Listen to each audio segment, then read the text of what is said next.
கர்த்தருடைய பரிசுத்த நாமத்துக்கு ஸ்தோத்திரம். உங்கள் யாவரையும் ஆண்டவராக இயேசு கிறிஸ்துவின் இனிதான வல்லமையான பெரிதான நாமத்தினாலே நாங்கள் வாழ்த்துகிறோம். கர்த்தர் உங்கள் ஒவ்வொருவரையும் ஆசீர்வதித்து காப்பாராக. நமது மெய்ப்பனின் குரல் ஊழியங்களின் சார்பாக உங்களுடைய வாழ்த்துதல்களையும் வணக்கங்களையும் நாங்கள் தெரிவித்துக் கொள்கிறோம். பிரியமானவர்களே, ஆலயத்திற்கு செல்கிற நேரம் நீங்கள் ஆயத்தமாகிக் கொண்டிருப்பீர்கள் என்று நாங்கள் கிறிஸ்துவுக்குள் விசுவாசிக்கிறோம். ஆயத்தப்படுங்கள். ஆண்டவருடைய ஆலயத்திற்கு செல்லுங்கள். உற்சாகமாய் அவருடைய சமூகத்தில் சென்று அவருடைய பாதத்திற்கு கீழ் நாம் அமர்ந்திருந்து அவருடைய வார்த்தைகளை, அவர் நமக்கு சொல்லுகிற உண்மைகளை, சத்தியங்களை நாம் உணர்ந்து கொள்ள வேண்டியது நம்முடைய கடமையாக இருக்கிறது. ஆண்டவரை நாம் உற்சாகமாய் ஆண்டவரை நாம் தேட வேண்டும்.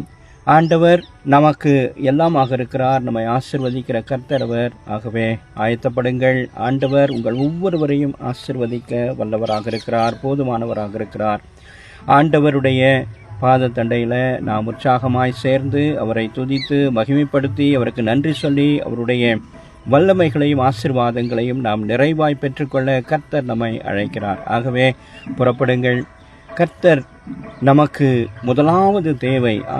வேதம் நமக்கு இப்படி சொல்லுகிறது, முதலாவது தேவனுடைய ராஜ்யத்தையும் அவருடைய நீதியும் தேடுங்கள் என்று வார்த்தை நமக்கு சொல்லுகிறதாகவே அவருடைய வார்த்தையை நாம் தேட நாம் முற்படுவோம். அப்பொழுது சகலத்தை நாம் விரும்புகிற, நாம் எண்ணமிடுகிற, நாம் ஏங்குகிற எல்லாவற்றையும் கர்த்தர் நமக்கு கொடுத்து நம்மை ஆசீர்வதிக்க போதுமானவராக இருக்கிறார். கர்த்தர் தாமே உங்கள் அனைவரையும் ஆசீர்வதித்து காப்பாராக.